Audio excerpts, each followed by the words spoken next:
El castillo al cual mi criado se había atrevido a entrar por la fuerza antes de permitir que, gravemente herido como estaba, pasara yo la noche al aire libre, era una de esas construcciones en las que se mezclan la lobreguez y la grandeza, y que durante largo tiempo se han alzado cejijuntas en los Apeninos, tan ciertas en la realidad como la imaginación de Mrs. Radcliffe.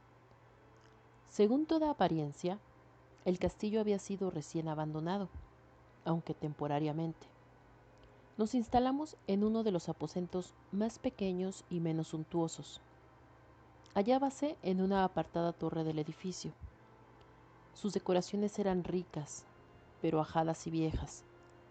Colgaban tapices de las paredes que engalanaban cantidad y variedad de trofeos heráldicos, así como un número insólitamente grande de vivaces pinturas modernas en marcos con arabescos de oro. Aquellas pinturas, no solamente emplazadas a lo largo de las paredes, sino en diversos nichos que la extraña arquitectura del castillo exigía, despertaron profundamente mi interés, quizá a causa de mi incipiente delirio. Ordené, por tanto, a Pedro que cerrara las pesadas persianas del aposento, pues era ya de noche, que encendiera las bujías de un alto candelabro situado a la cabecera de mi lecho y descorriera de par en par las orladas cortinas de terciopelo negro que envolvían la cama. Al hacerlo así, deseaba entregarme, si no al sueño, por lo menos a la alternada contemplación de las pinturas y el examen de un pequeño volumen que habíamos encontrado sobre la almohada y que contenía la descripción y la crítica de aquellas. Mucho, mucho leí e intensamente miré. Rápidas y brillantes volaron las horas, hasta llegar a la profunda medianoche. La posición del candelabro me molestaba, pero para no incomodar a mi amodorrado sirviente, alargué con dificultad la mano y lo coloqué de manera que su luz cayera directamente sobre el libro. El cambio, empero, produjo un efecto por completo inesperado. Los rayos de las numerosas bujías, pues eran muchas, cayeron en un nicho del aposento que en una de las columnas del lecho había mantenido hasta ese momento en la más profunda sombra. Pude ver así, vívidamente, una pintura que me había pasado inadvertida. Era el retrato de una joven que empezaba ya a ser mujer. Miré presurosamente su retrato y cerré los ojos.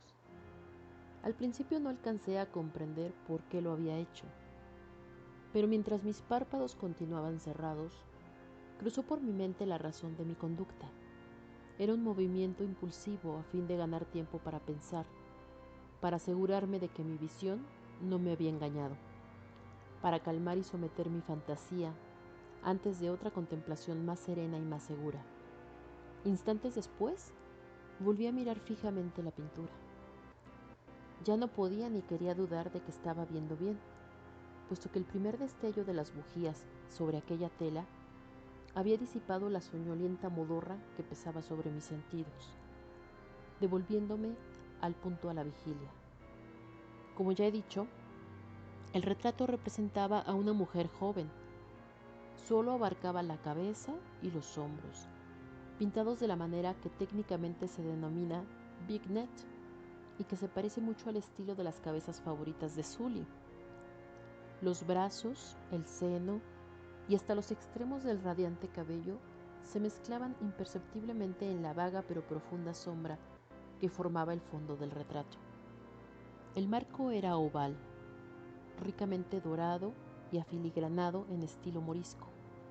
Como objeto de arte, nada podía ser más admirable que aquella pintura.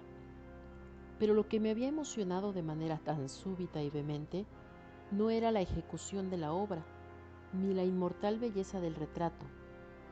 Menos aún cabía pensar que mi fantasía, arrancada de su semisueño, hubiera confundido aquella cabeza con la de una persona viviente.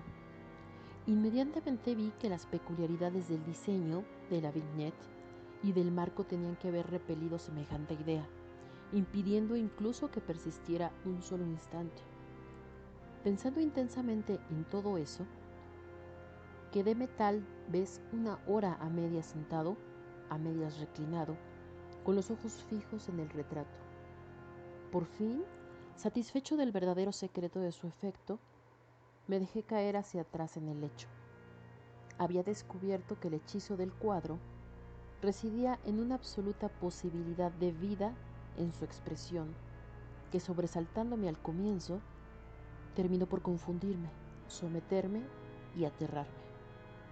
Con profundo y reverendo respeto volví a colocar el candelabro en su posición anterior.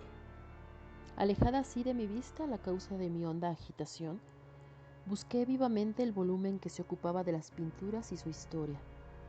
Abriéndolo en el número que designaba al retrato oval, leí en él las vagas y extrañas palabras que siguen.